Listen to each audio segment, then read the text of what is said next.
성전 앞에 기둥 둘을 만들었으니 높이가 35규빗이요 각 기둥 꼭대기의 머리가 5규빗이라. 성소같이 사슬을 만들어 그 기둥 머리에 두르고 성류 100개를 만들어 사슬에 달았으며 그 두 기둥을 성전 앞에 세웠으니 왼쪽에 하나요 오른쪽에 하나라.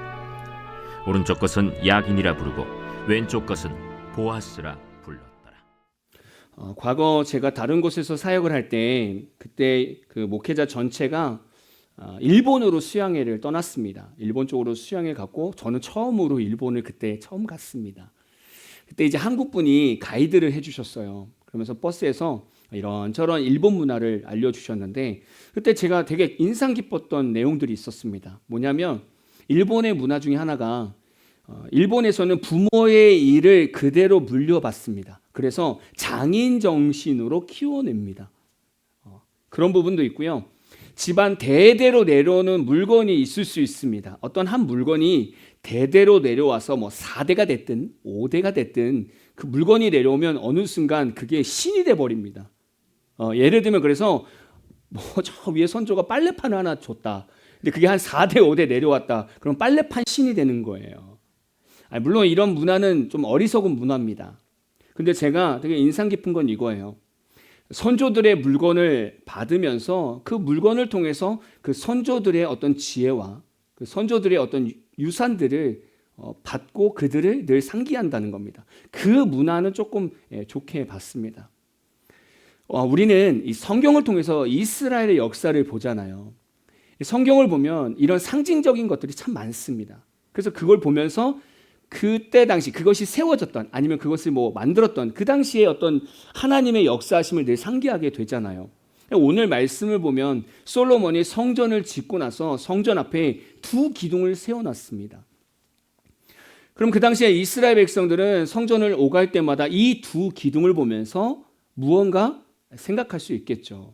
그래서 오늘 이 두 기둥에 대해서 말씀을 나누려고 하는데 먼저 이 두 기둥에 대해서 말씀을 나누기 전에 솔로몬 성전 건축에 대한 부분을 잠깐 얘기를 해야 될 것 같습니다. 여러분 우리가 역대기서 말씀을 읽으면서 성전 건축에 대한 부분이 나오잖아요. 근데 또 어디서 나옵니까? 열왕기서에서도 또 나와요. 네. 근데 보면 약간씩 다릅니다. 왜 다를까? 이 열왕기서는 언제냐면 이스라엘 백성들이 바벨론에 의해서 멸망당하고 예루살렘 성전이 완전히 불타 없어지고 이제 백성들은 다 포로로 끌려갔던 상황입니다. 그때 이 열왕기 저자는 그때 당시에 이 성전 건축에 대한 내용을 쓰면서 우리는 왜 망했을까? 하나님이 바벨론의 신들보다 약한 것일까라는 것을 규명하는 포인트로 성전 건축에 대해서 작성을 하게 됐어요. 그래서 열왕기서에서 이 솔로몬의 성전은 어떻게 보면 솔로몬의 위대함을 묘사하기도 하고요. 또 솔로몬의 성전을 지으면서 많은 사람들을 징집하다 보니까 그 백성들 안에서 고통이 있었고요. 또 솔로몬의 타락이 있었잖아요. 그래서 그 솔로몬의 그 타락의 씨앗이 또 드러나게 됩니다. 그래서 그 솔로몬의 전체적인 삶을 숨기지 않고 사실적으로 기록하면서 이 이스라엘 백성의 원인이 멸망의 원인이 내부의 죄에 있음을 밝히는 거예요. 이 성전 건축의 내용을 보면서. 근데 역대기서는 좀 다릅니다. 역대기서는 저희가 열왕기상을 계속 우리가 말씀을 보면서 말씀드리지만 이때는 이스라엘 백성들이 포로 귀환한 시기입니다. 그러니까 바벨론에서 포로 생활하다가 귀환을 했으니 다윗의 후손이 왕도 없고 또 과거에 화려했던 어떤 성전도 없는 그냥 아주 초라한 식민지 백성으로 지금 돌아온 거예요. 이때 역대기 저자는 우리는 여전히 하나님의 백성인가? 다윗에게 주셨던 그 영원한 언약이 끝난 것인가? 우리의 정체성은 무엇인가? 여기에 초점을 맞추어서 이 성전 건축의 내용을 작성한 거예요. 그러다 보니까 예배의 포커스로 더 맞춰지는 거고요. 또 이들의 정체성에 대한 내용으로 훨씬 더 포커스가 맞춰졌던 겁니다. 자, 그러면 이제 역대기서로 다시 한번 넘어오면 이 역대기서 말씀에서 보면 이 역대기서는 이 이스라엘 백성들이 바벨론 포로 생활하고 돌아오고 나서 이미 이들이 제2 성전을 다 완공하고 나서 그리고 이 역대기서가 기록이 됐어요. 네. 그럼 이스라엘 백성들의 어떤 이 역사적인 타임테이블을 보면 이렇습니다. 1차 포로 귀환이 기원전 538년경에 이루어졌습니다. 그리고 제2 성전 완공이 기원전 516년경에 됐습니다. 그리고 이 역대기서가 기록된 연수가 기원전 450년에서 400년이에요. 그러니까 제2 성전이 완공되고 나서 한 60년에서 100년 이상 지나고 나서 이 역대기서 말씀이 기록됐단 말이죠. 아니 그렇다고 한다면 이미 이 성전이 제2 성전은 완공됐잖아요. 그리고 나서 60년에서 100년 이상 지난 이 시점에서 이 역대기서 저자는 굳이 역대하 3장에 왜 솔로몬의 이 성전, 이 화려한 모습과 이 두 기둥에 대해서 왜 기록했을까라는 거죠. 당시 이 포로 생활하고 기환한 이 이스라엘 백성들은요, 제2 성전을 건축할 때 두 기둥을 세우질 못했어요. 왜냐하면 당시에는요, 페르시아의 지배 아래에 있었기 때문에 경제적으로도 어려웠어요. 그리고 정치적으로도 독립이 이루어지지 않은 상태였어요. 그래서 솔로몬 성전의 영광에 비하면 너무나 초라하고 너무나 작은 성전을 다시 재건한 겁니다. 그러니까 이토록 작고 초라한 이 성전을 지어놨는데 역대기 저자는 도대체 왜 이 과거를 들추어서 이 솔로몬의 영광스러운 성전을 왜 다시 기록하고 있는가라는 거죠. 그것은요, 좌절감과 패배감에 빠진 이스라엘 백성들에게 우리는 다윗과 솔로몬 시대의 영광스러운 언약 백성이다 라는 영적 자부심과 정체성을 회복시켜 주기 위해서 이 말씀을 작성한 거예요. 이런 상황에서 성전 앞에 있는 이 두 기둥의 의미는 그 당시 포로 생활하고 돌아온 이스라엘 백성에게는 너무나 큰 의미가 있었다는 거예요. 과거 이스라엘 백성들은 성전에 왔다 갔다 할 때마다 성전 앞에 두 기둥을 보는데 사진 한번 볼까요? 요즘에 AI가 너무 똑똑합니다. 만들어 달라고 했더니 자기 마음대로 이렇게 만들어 놨어요. 네. 근데 보면 아마도 저보다 더 똑똑하기 때문에 나름대로 참고해서 잘 만들었을 거예요.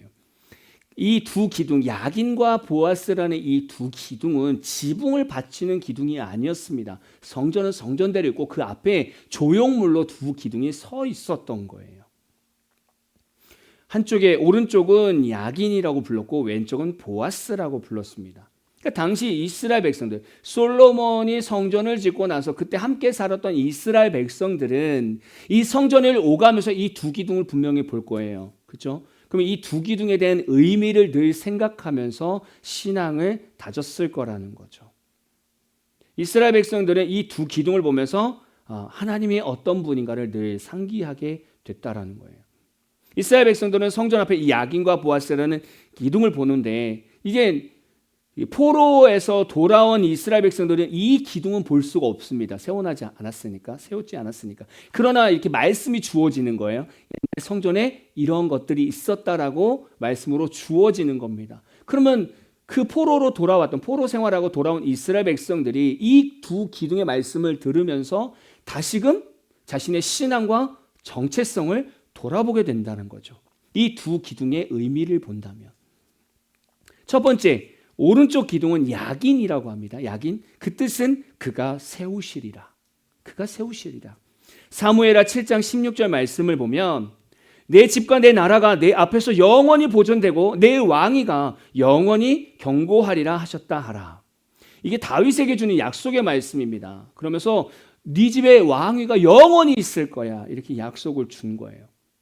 솔로몬이 성전을 짓고 나서 앞에다가 야긴이라는 기둥을 탁 세워놨습니다. 근데 그 야긴의 뜻이 뭐라고요? 그가 세우시리라. 그 얘기입니다. 그러니까 솔로몬은 어떤 의미로 이 기둥을 세우냐면 이 성전과 다윗 왕조를 세우신 분이 솔로몬 자신도 아니고 어떤 사람의 힘도 아니고 하나님이 오직 세우셨다라는 것을 대외적으로 선포하는 기둥입니다.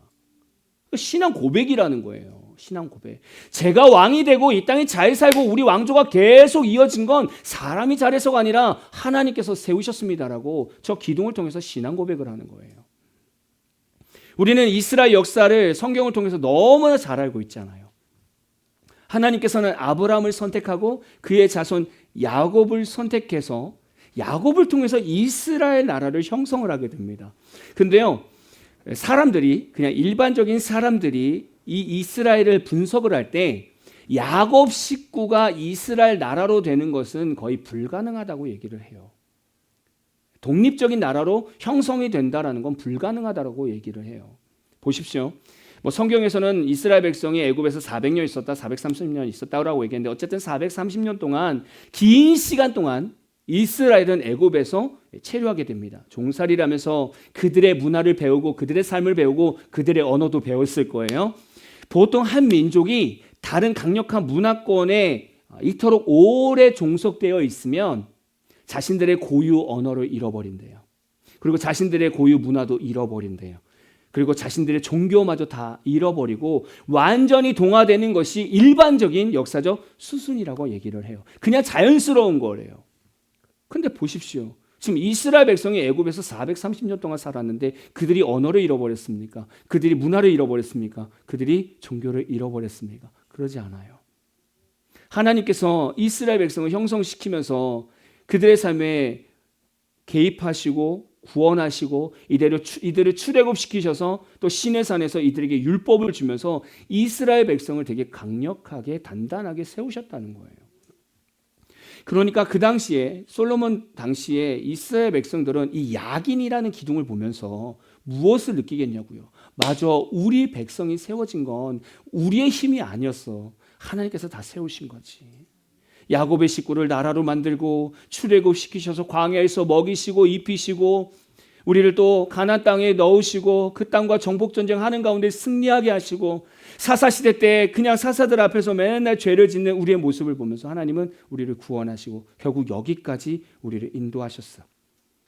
그 하나님을 기억한다는 거예요. 그 야긴 기둥을 보면서 우리가 세워진 게 아니라 하나님이 세우셨어. 예, 그거를 이스라엘 백성들을 계속 상기한다는 겁니다. 그러니까 지금 포로 생활하고 나서 돌아와서 완전히 뭐 정체성도 무너지고요, 자존감도 다 무너진 이스라엘 백성들이 이 야긴이라는 기둥 말씀을 들으면 어떤 생각이 들겠냐고요. 동일한 거예요. 맞아, 우리 민족이 이런 민족이었지. 우리가 세워진 것이 아니라 하나님이 우리를 세웠지. 맞아. 우린 그런 백성이어서 이러면서 정체성이 회복이 되는 거예요. 두 번째는 왼쪽 기둥입니다. 왼쪽 기둥은 보았습니다. 그 뜻은 그에게 능력이 있다. 하나님께 능력이 있다라는 뜻입니다. 여러분, 솔로몬 시대는요, 이 이스라엘 역사상 가장 부유하고 가장 강력한 힘을 가졌을 때입니다. 막강한 군사력과 경제력을 가졌을 때 인간들은 교만할 수밖에 없어요. 너무 교만하기 너무 쉽죠. 그런데 솔로몬이 이런 시대에 성전 앞에다가 보아스라는 기둥을 딱 세워놓습니다. 그럼 어떤 고백입니까? 하나님의 능력으로 우리가 이렇게 부유하게 되었습니다라고 고백하는 거예요. 우리가 지금 부유할 수 있는 것은, 우리가 강대국이 될 수 있었던 것은 내 힘이 아니라 하나님의 힘입니다라고 이 기둥을 통해서 신앙 고백을 하는 거예요. 그러니까 이스라엘 백성들이, 솔로몬과 함께 있었던 이스라엘 백성들이 성전을 들어가면서 보아스 기둥을 보며 맞아, 우리에게는 강력한 하나님이 계시지. 그 신앙 고백을 계속 할 수 있다라는 겁니다. 그러면 포로 생활하고 돌아온 이스라엘 백성에게 이 보아스라는 기둥을 말씀을 전해준다면 무엇을 느끼겠냐 이거죠. 아, 맞아. 똑같은 걸 느낀 거예요. 맞아, 우리가 역사상으로 보면 정말 우리는 다 죽을 수밖에 없는 존재였고, 야, 진짜 우리는 사사시대 때 안 죽은 게 은혜다. 뭐 이렇게 생각할 수 있잖아요. 맨날 반복되는 범죄 안에서 하나님은 우리를 버리시지 않으시고 끝까지 우리를 구원해 주시고 결국 왕을 세우셔서 우리를 이렇게 부유하게 만드셨고, 지금은 우리가 포로 생활하고 돌아와서 아무것도 없고 뭐 제대로 된 거 없지만 맞아, 우리가 믿고 있는 하나님은 능력의 하나님이지. 이 말씀을 통해서 그 포로 귀환으로 돌아온 이스라엘 백성들은 놀라운 하나님을 발견하게 되더라는 거죠. 그래서 신앙이 회복되는 겁니다. 이 말씀을 통해서.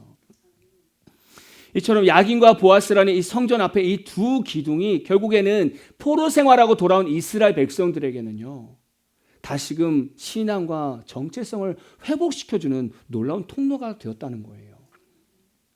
사람이요, 절망하고 주저앉아 있을 때 그 사람의 자존감을 세워주고 정체성을 확립해 주려면 여러 가지 교육들이 필요하대요. 그래서 일반 사회에서도요, 한 사람의 어떤 자존감과 정체성을 세워주려면 나는 누구이며 나는 가치 있는 존재인가, 이런 것들을 심리적으로 풀어간다는 거예요. 그래서 그 한 사람의 자존감을 세워준대요. 여러분, 우리 이 성도들 삶에 세상살이 하면서 이 이스라엘 백성의 포로 생활, 이 포로 생활의 귀환 이런 것처럼 좌절감이 없을까요? 절망감은 없을까요? 우리 성도들이 세상에 살면서 내 자신이 누구인가? 내가 세상에서나 교회에서나 가치 있는 사람인지를 모르는 사람이 없을까요? 때론 우리도 이스라엘 백성들처럼 좌절감에 빠질 수 있고 절망감에 빠질 수 있고 실패감에 빠질 수 있고 삶이 완전히 무너질 수도 있습니다.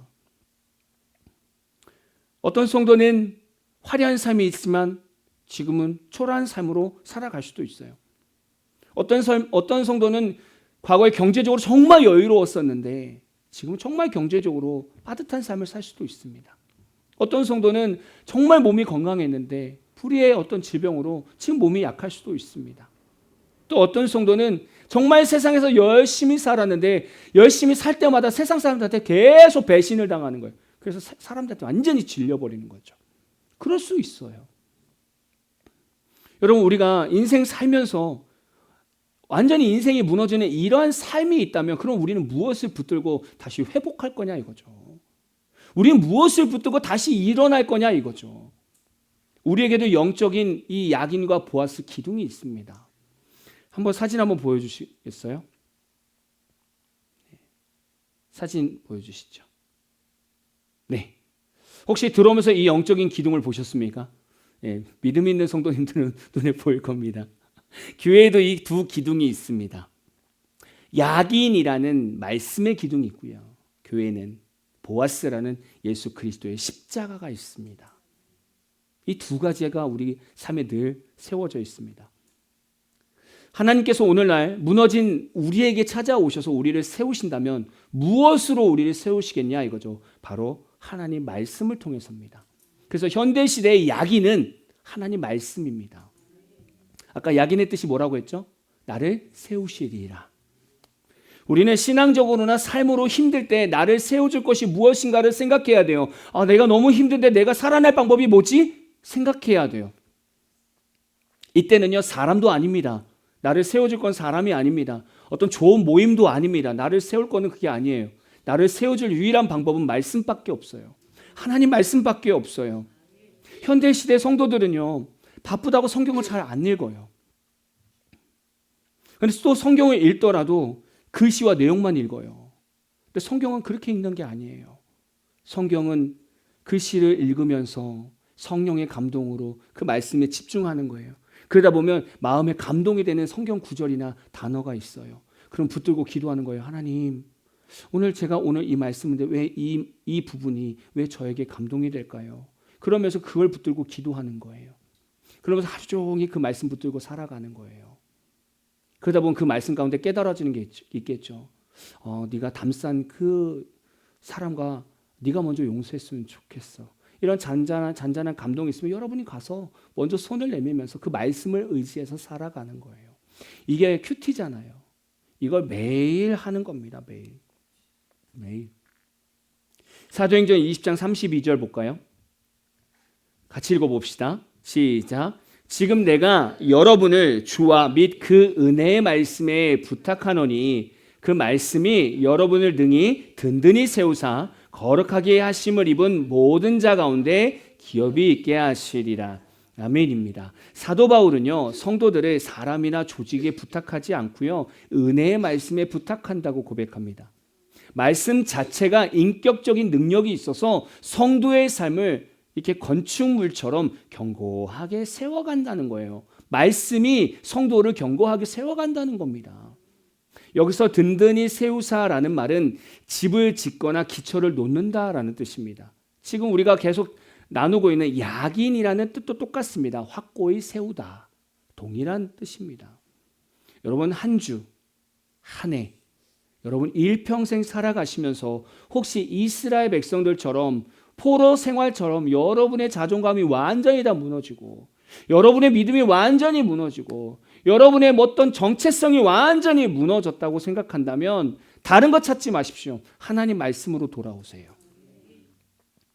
제가 말씀드리는 건 힘들 때만 말씀을 보라는 것이 아닙니다. 늘 말씀 가운데 사시라는 거예요.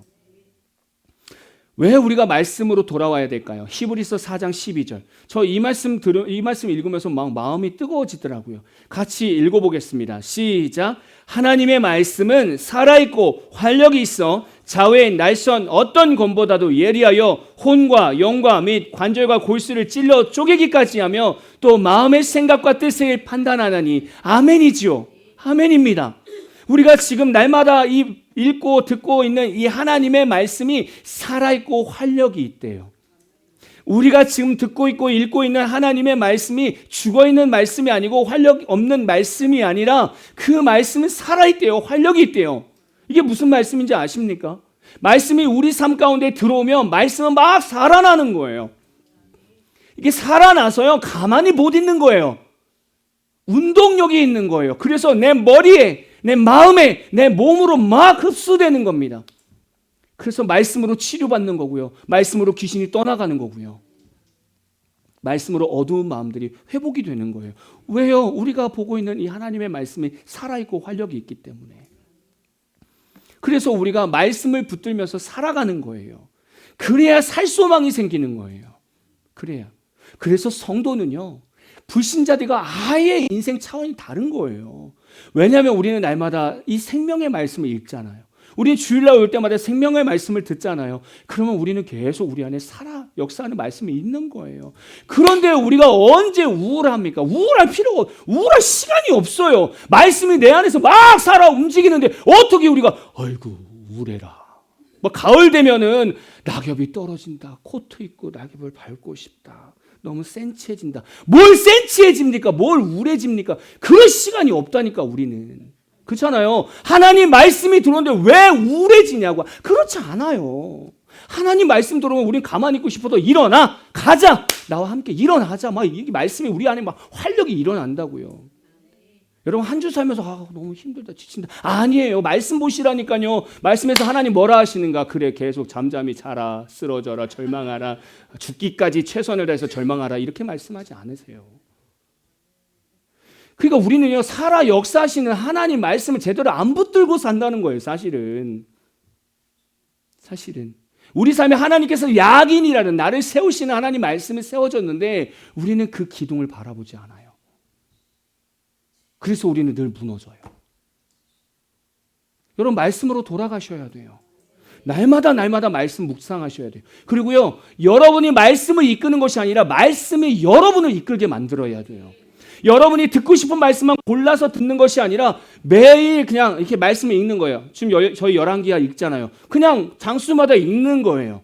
근데 그 장수마다 나에게 주시는 하나님의 은혜를 받는 거예요. 그리고 그 말씀대로 사는 거예요. 그 말씀으로 나가는 거예요. 그러면 우리는 계속 살아나는 역사가 일어나는 거예요. 왜요? 우리가 스스로 무슨 그런 체면을 하는 겁니까? 아니잖아요. 하나님의 말씀은 살아있고 활력이 있어서. 우린 그래서 늘 말씀으로 돌아가야 돼요. 두 번째입니다. 나의 능력이 되시는 예수 그리스도의 십자가를 바라보는 거예요. 과거 이스라엘에게 능력은 하나님이 주신 막강한 군사력이라고 한다면 우리 그리스도인들에게 가장 강력하고 위대한 능력은 뭘까요? 죄와 사망을 이기신 예수 그리스도의 십자가입니다. 이거는 감당할 것이 없어요. 다 이깁니다. 세상의 눈에 십자가는요, 참혹한 패배처럼 보입니다. 연약함의 상징처럼 보입니다. 근데 영적인 실상에서 이 십자가는요, 죄와 사망 그리고 사탄의 권세를 완전히 박살낸 이 전 우주에서 가장 강력한 하나님의 능력입니다. 이게 어딨냐고요? 바로 우리 삶에 있잖아요. 예수 그리스도의 십자가가 우리 삶에 있잖아요. 그렇죠? 이스라엘 백성의 역사를 보면요, 강대국이 되기 전까지 주변 나라를 통해서 계속 괴롭힘을 당하고요, 계속 전쟁을 했습니다. 근데 그들이 졌습니까? 무너졌습니까? 아니요. 하나님께서 날마다 승리하게 하셨어요. 이스라엘 백성에게 하나님이 능력이 되어 주셨단 말이죠. 그래서 이스라엘 백성들은 그 보아스 이 기둥을 바라볼 때마다 하나님께 능력이 있다라는 걸 고백한다고요. 그럼 우리는요? 우리는 십자가를 바라볼 때마다 맞아. 그 십자가에는 하나님의 능력이 있어. 이미 죄와 사망을 이기셨어. 고로 나도 승리할 수 있어. 이 믿음이 거기에 있는 거잖아요. 우리는요, 이 예수 그리스도 이 능력 안에 날마다 머물러야 돼요. 로마서 8장 1절 2절 말씀 볼까요? 같이 읽어보겠습니다. 시작. 그러므로 이제 그리스도 예수 안에 있는 자에게는 결코 정죄함이 없나니 이는 그리스도 예수 안에 있는 생명의 성령의 법이 죄와 사망의 법에서 너를 해방하였습니다. 아멘이죠. 여러분 안에 누가 계십니까? 예수 그리스도가 있습니다. 그러면 우리 삶에는 죄와 사망은 끝났죠? 끝났죠? 맞습니다. 끝났습니다. 우리 안에는 성령의 생명의 법이 있습니다. 그래서 우리가 세상 살아가면서 죄와 사망의 법을 날마다 이기는 거예요.